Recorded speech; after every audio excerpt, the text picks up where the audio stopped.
প্রিয় দর্শক, গোপুর হেসেলে আপনাদের সকলকে স্বাগত। আজকের গোপুর হেসেলে যে রেসিপিটি আমরা বানাবো সেটি দেখতে হয় যেমন মজার, যেমন সুন্দর, তার স্বাদও কিন্তু হয় তেমনি দুর্দান্ত। আচ্ছা, আপনারা ফিশ ফ্রাই তো অনেক রকম খেয়েছেন, কিন্তু এরকম গোটা মাছের ফিশ ফ্রাই কখনো খেয়েছেন কি? আর সবথেকে বড় কথা, যারা নিরামিষাশী, মাছ মাংস ডিম কিচ্ছু খান না, তারাও কিন্তু অনায়াসেই এই গোটা মাছের ফিশ ফ্রাইটা খেয়ে নিতে পারবে। আজকের সেই রেসিপিটি আপনাদের সঙ্গে শেয়ার করব।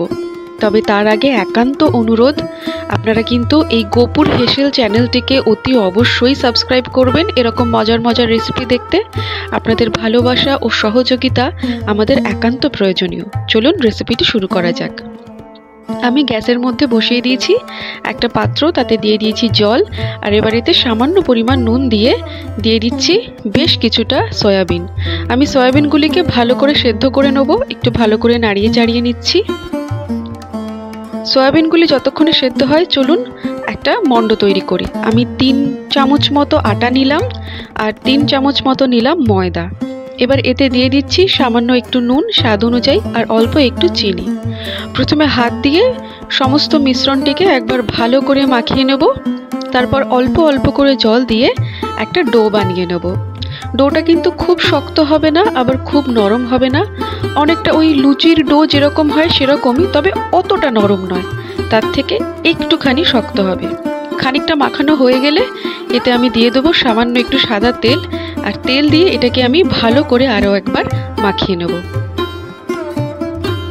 তো আমার ডো কিন্তু একদম রেডি। তাহলে চলুন এবার পুরটা তৈরি করে নিই। সয়াবিনগুলি দেখুন ভালো করে সিদ্ধ হয়ে গেছে, তো আমি একটা মিক্সার জার নিয়ে নিয়েছি। এবার যে সয়াবিনগুলো সেদ্ধ করেছি সেগুলো কিন্তু ভালো করে নিংড়ে নিয়ে তার জলটা বার করে দিয়েছি। এবার এগুলোকে আমি একটা পেস্ট তৈরি করে নেব। পেস্ট তৈরির সময় যতটা জল দরকার ততটা দিয়ে দিতে হবে। দেখুন আমার পেস্ট তৈরি হয়ে গেছে। আমি কিন্তু একদম ফাইন পেস্ট, মানে একদম মিহি পেস্ট তৈরি করিনি, একটু ছাড়া ছাড়া, সামান্য একটু গোটা গোটা ভাব রয়েছে। আপনারা যখন পেস্টটা তৈরি করবেন এই রকমই একটা পেস্ট বানিয়ে নেবেন। দেখে নিন আমি কেমনভাবে বানিয়েছি। আমি কড়াই বসিয়ে দিয়েছি আর তাতে দিয়ে দিলাম 3-4 চামচ মতো সর্ষের তেল। এবার এতে আমি দিয়ে দেবো সামান্য একটু গোটা জিরে আর দিয়ে দেবো একটু কাঁচা লঙ্কা। ভালো করে নাড়িয়ে চাড়িয়ে নেব।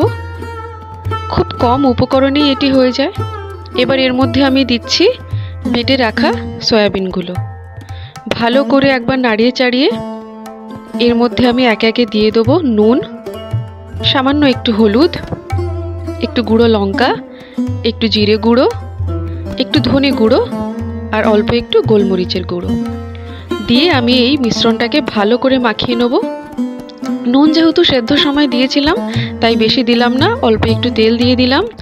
দিয়ে একটা সুন্দর চোখা, মানে সয়াবিনের চোখা বা পুর বানাবো, আর সেটা যাতে বেশ একটু আঠালো হয় তার জন্য দিয়ে দিচ্ছি একটু কর্নফ্লাওয়ার। তা না হলে কিন্তু সয়াবিনের যে পুর বা চোখাটা সেটা ছাড়া ছাড়া হয়ে থাকবে, ঠিক মতন হবে না। তার জন্য একটু কর্নফ্লাওয়ার দিয়ে দিলাম আর সবশেষে দিয়ে দিচ্ছি একটু টমেটো সস। এতে কিন্তু এই চোখা বলুন বা পুর বলুন, এর টেস্ট কিন্তু মারাত্মক বেড়ে যায়। তো আপনারা ওইভাবে লাস্টে একটু সস দিয়ে নেবেন। আমার চোখা বা পুর কিন্তু একদম রেডি। দেখে নিন, খুব কম সময়, খুব চটজলদি এটা তৈরি হয়ে যায়। এবার যে মন্ডটা আমি তৈরি করেছিলাম সেখান থেকে একটু বড় সাইজের একটা লেচি নিয়ে এটাকে কিন্তু আমি রুটির মতন করে একটু বড় সাইজের বেলে নেব। তো আমার রুটিটা কিন্তু বেলা হয়ে গেছে। এইবারে কিন্তু ভালো করে দেখুন, আমি একটা ছুরি নিয়েছি। ছুরি নিয়ে মাছের মুখ যেরকম ত্রিভুজ আকৃতির হয় সেরকম একটা ত্রিভুজ আকৃতি আমি ওপরের দিকে বানিয়ে নিয়েছি। এবার মাছের বডির যে শেপটা হয় আমি ছুরিটা দিয়ে হালকা করে একটা আউটলাইন তৈরি করে নিচ্ছি। কাটবেন না কিন্তু, জাস্ট একটু দাগ দিয়ে নেওয়া। এবার দুপাশ থেকে ক্যাপচার করে ঠিক যেভাবে আমি কাট তৈরি করছি এরকমভাবে কেটে কেটে নেবেন। অল্প একটু গ্যাপ রেখে রেখে একটা করে কাট দিয়ে নেবেন। দরকার পড়লে আরও একটা হাতের সাহায্য নেবেন, না হলে এটা ছিঁড়ে যেতে পারে। তো এইভাবে কিন্তু দেখে নিন আমি কিভাবে করছি। এইভাবে কিন্তু ক্যাপচার করে একটা কাট দিয়ে নিতে হবে ততটা পর্যন্ত যতটায় মাছের লেজ থাকে, লেজের অংশ পর্যন্ত এই কাটটা দেবেন। তারপর অপর পাশেও কিন্তু সেম এরকমভাবে কাট দিয়ে নিতে হবে। খুব সরু সরু কিন্তু করবেন না, মানে যে অংশগুলো তৈরি হচ্ছে সেই অংশগুলো কিন্তু খুব সরু তৈরি করবেন না, একটু মোটা মোটা রাখবেন। যেরকম আমি রাখছি সেরকম রাখলেই হবে। তো আমি দুপাশে এরকম কেটে নিয়েছি ক্যাপচার করে। এবার মাছের মুখের দিকের যে এক্সট্রা অংশগুলো সেগুলোকে এইভাবে বাদ দিয়ে নেবেন। এবার নিয়ে নিচ্ছি পুরটা, হাতের সাহায্যে ভেজিটেবল চপের মতো একটু গড়ে নেবো, আর তারপর সেটা দিয়ে দেবো মাছের একদম মাঝখানটাতে, মানে বডিটাতে। একটু ভালো করে চেপে দেবো যাতে এটা সুন্দরভাবে বসে যায়। চেষ্টা করবেন মাছের ওপরের আর নিচের দিকে পুরটা যাতে একটু সরু মতো হয়, মাঝখানটা যাতে চওড়া হয়। দিয়ে ভালো করে চেপে চেপে এটাকে সুন্দর করে সেট করে দেবেন। এবার দুপাশ থেকে যে অংশগুলো কেটে নিয়েছি সেগুলো কিন্তু এইভাবে ওপরে দিয়ে দিতে হবে। ডান দিকের অংশগুলো টেনে বাঁ দিকে আনবেন, আর বাঁ দিকের অংশগুলো কাটা চিহ্নের মতো করে টেনে ডান দিকে আনবেন। ঠিক যেরকম ক্রিস ক্রস হয় সেরকম ক্রিস ক্রস শেপে এই অংশগুলোকে একটার উপর একটা দিয়ে দিতে হবে। ভালো করে দেখে নিন আমি কিভাবে দিচ্ছি। কাটা চিহ্ন যেরকম হয় ঠিক সেই রকম শেপে অংশগুলোকে এধার থেকে ওধারে দিয়ে দিতে হবে। একটার উপরে আরেকটা এরকম গুণ চিহ্নের মতো বা ক্রিস ক্রস যাই বলুন না কেন সেটার মতন করে দিয়ে দিতে হবে। ভালো করে দেখে নিন আমি কিভাবে দিচ্ছি। এইভাবে কিন্তু পুরো যে পুরটা আছে পুরটাকে কিন্তু ঢেকে দিতে হবে। আর নিচের দিকের অংশগুলো একটু এক্সট্রা হলে আমি যেরকমভাবে মুড়িয়ে দিলাম ওভাবে মুড়িয়ে দিতে পারেন, তাতে কোনো অসুবিধা নেই। এটি তৈরি করতে একটু সময় লাগে ঠিকই, কিন্তু জিনিসটা দেখতে এত সুন্দর হয় আর এটা খেতে এত দুর্দান্ত হয় যে এইটুকু সময় তো দেওয়াই যায়, তাই না? তো আমার মোটামুটি মাছের বডিটা কিন্তু তৈরি হয়ে গেছে। এবার আমি লেজটা বানিয়ে নেব। তো লেজের শেপ যেরকম হয় আর কি সেভাবে কেটে নিয়ে এক্সট্রা যে পোর্শনটা, এক্সট্রা যে অংশটা সেটা এরকম কেটে বাদ দিয়ে দিতে হবে। আমি একদিকে করে নিয়েছি, আরেক দিকে করে নিচ্ছি। তো দেখুন পুরো লেজের শেপ হয়ে গেছে, আর নিচের দিকে যে একটুখানি অংশ এক্সট্রা বেরিয়ে গেছিলো সেটাকে এভাবে আমি কেটে বাদ দিয়ে দিচ্ছি। এবার লেজ যেরকম দেখতে হয় একটু কাটা কাটা ডিজাইন হয়, সেটার জন্য একটা ছুরি নিয়ে ঠিক ওই রকম হালকা হাতে চেপে চেপে আমি একটা এরকম কাট দিয়ে নেব যাতে পুরো লেজের মতন দেখতে হয়। তো আমার প্রথম মাছটা কিন্তু একদম রেডি, দেখতেই পাচ্ছেন। এর মাথা, বডি, লেজ, মানে মুড়ো, বডি, লেজ আর কি সবই তৈরি হয়ে গেছে, একদম রেডি। তবে এই মাছটার কিন্তু একটা জিনিস বাকি, সেটা হলো চোখ। চোখ না হলে তো মাছটা কানা হয়ে যাবে বলুন। তো আমি একটা লং নিয়ে নিয়েছি, আর ঠিক মাছের চোখ যেখানে থাকে সেই বরাবর লংটাকে এরকম করে চেপে বসিয়ে দিতে হবে।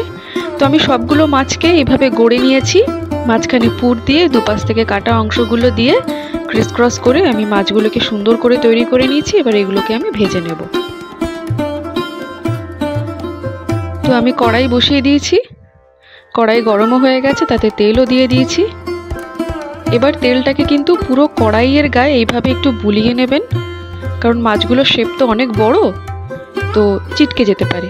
এবার মাছগুলোকে হাতে হালকা করে নিয়ে এভাবে তেলের ওপর ছাড়বেন, এবং ছাড়ার সময় লেজের দিকটা আগে ছাড়বেন, তারপর মাথার দিকটা হালকা করে ছেড়ে দেবেন। তো এইভাবে আমি এক পিঠ প্রথমে একটু ভেজে নেব, আর চেষ্টা করবেন মাছটাকে একদিকে সাইড করে একটু তেল নিয়ে মাছের ওপরে দিয়ে দিতে, তাহলে মাছটা একটু শক্ত হয়ে যাবে, মানে মাছের ওপরের দিকটা আর কি একটু শক্ত হয়ে যাবে, তাহলে যখন উল্টাবেন তখন কিন্তু মাছটা ভাঙবে না। তো এবার আমি উল্টে দিচ্ছি। আমি উল্টাতে গিয়ে বাঁ হাতটা দিয়ে একটুখানি হেল্প নিয়েছি পাকামো মেরে, আপনারা কিন্তু এটা করবেন না, চামচ ইউজ করবেন। আমি লেজের দিকটা এবার হালকা করে ভেজে নিচ্ছি। এবার আমি এটাকে উল্টে দেব। দেখুন সামনের পোর্শনটা কত সুন্দর ভাজা ভাজা হয়ে গেছে। এই দেখুন আমার প্রথম মাছ ভাজা একদম রেডি, গোটা গোটা মাছ, কি সুন্দর ফিশ ফ্রাই তৈরি হয়েছে। এভাবে কিন্তু আমি সবগুলো মাছ ভেজে নেব। তো দর্শক দেখুন আমি প্রত্যেকটা মাছ এইভাবে ভেজে নিয়েছি, আর এটা দেখতে ঠিক কতটা সুন্দর হয়েছে সেটা বোধহয় আপনারা বুঝতেই পারছেন, আলাদা করে বলার কিছু নেই। এইভাবে যদি বাড়িতে সন্ধ্যাবেলার টিফিন বানান, এটি দেখতে যেমন সুন্দর হয়, যেমন লোভনীয় হয়, যেমনি মজাদার হয়, তেমনি খেতেও কিন্তু হয় দুর্দান্ত। আর এই ভেতরে সোয়াবিনের পুর, সোয়াবিনকে তো অনেকেই নিরামিষ মাংস বলে, তো এটাও কিন্তু খেতে দুর্দান্ত হয়। সামান্য একটু সস দিয়ে সন্ধ্যাবেলার টিফিনে যদি এই রকম একটা রেসিপি হয় তাহলে পুরো সন্ধ্যাটাই জমে যায়। ভিডিওটি ভালো লাগলে চ্যানেলটি লাইক, শেয়ার, সাবস্ক্রাইব করতে ভুলবেন না। আবারও বলছি প্লিজ সাবস্ক্রাইব করবেন। আপনারা ভালো থাকবেন, সুস্থ থাকবেন।